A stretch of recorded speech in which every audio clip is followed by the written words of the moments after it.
And we're going to continue with the 12th chapter of the second book of A Tale of Two Cities. The name of the chapter is The Fellow of Delicacy. The name of the book is The Golden Thread. And we are in Tellson's Bank with Mr. Stryver and Mr. Lorry. Mr. Stryver has told Mr. Lorry that he intends to marry Miss Manette, and Mr. Lorry is, as gently as possible, telling him that is a real bad idea. And we'll back up to the beginning of the paragraph where I cut off. Granted, thank you. Well, Mr. Stryver, I was about to say it might be painful to you to find yourself mistaken. It might be painful to Dr. Manette to have the task of being explicit with you. It might be very painful to Miss Manette to have the task of being explicit with you. You know the terms upon which I have the honor and happiness to stand with the family. If you please, committing you in no way, representing you in no way, I will undertake to correct my advice by the exercise of a little new observation and judgment expressly brought to bear upon it. If you should then be dissatisfied with it, you can but test its soundness for yourself. If, on the other hand, you should be satisfied with it, and it should be what it is now, it may spare all sides what is best spared. What do you say? How long would you keep me in town? Oh, it's only a question of a few hours. I would go to Soho this evening and come to your chambers afterwards. Then I say yes, said Stryver. I won't go up there now. I am not so hot upon it as that comes to. I say yes. I shall expect you to look in tonight. Good morning.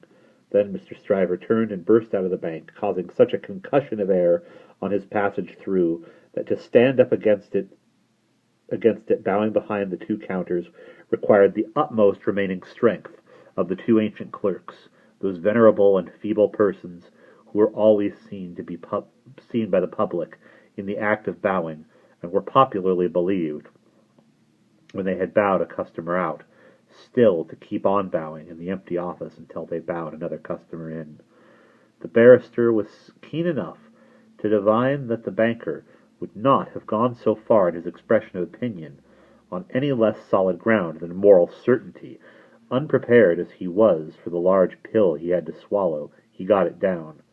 And now, said Mr. Stryver, shaking his forensic forefinger at the temple in general, when it was down, my way out of this is to put you all in the wrong.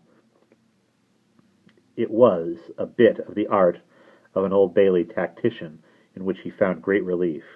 You shall not put me in the wrong, young lady, said Mr. Stryver. I'll do that for you. Accordingly, when Mr. Lorry called that night, as late as 10 o'clock, Mr. Stryver, among a quantity of books and papers littered out for the purpose, seemed to have nothing less on his mind than the subject of the morning. He even showed surprise when he saw Mr. Lorry, and was altogether in an absent and preoccupied state. Well, said the good-natured emissary, after a full half-hour of bootless attempts to bring him round to the question, I have been to Soho. To Soho? Repeated Mr. Stryver coldly.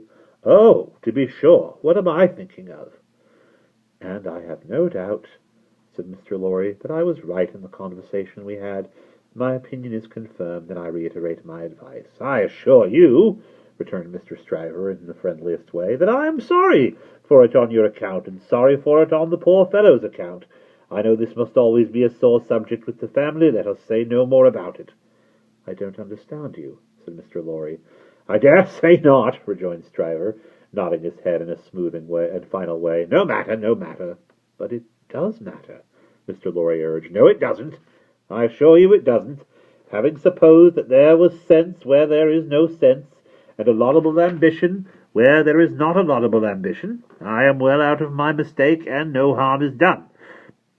Young women have committed similar follies often before, and have repeated them in poverty and obscurity often before.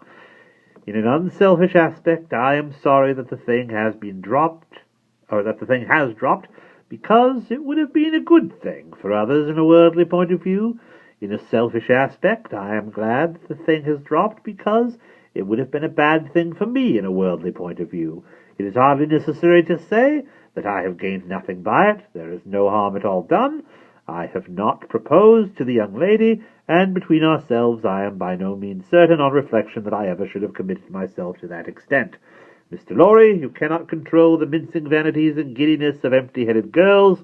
You must not expect to do it, or you will always be disappointed. Now, pray say no more about it, I tell you. I regret it on account of others, but I am satisfied on my own account, and I am really very much obliged to you for allowing me to sound you, and for giving me your advice. You know the young lady better than I do. You were right. It never would have done." Mr. Lorry was so taken aback that he looked quite stupidly at Mr. Stryver, shouldering him toward the door with an appearance of showering generosity, forbearance, and goodwill on his erring mind. "Make the best of it, my dear sir," said Stryver. "Say no more about it. Thank you again for allowing me to sound you. Good night." Mr. Lorry was out in the night before he knew where he was. Mr. Stryver was lying back on the sofa, winking at his ceiling. And that is the end of chapter 12.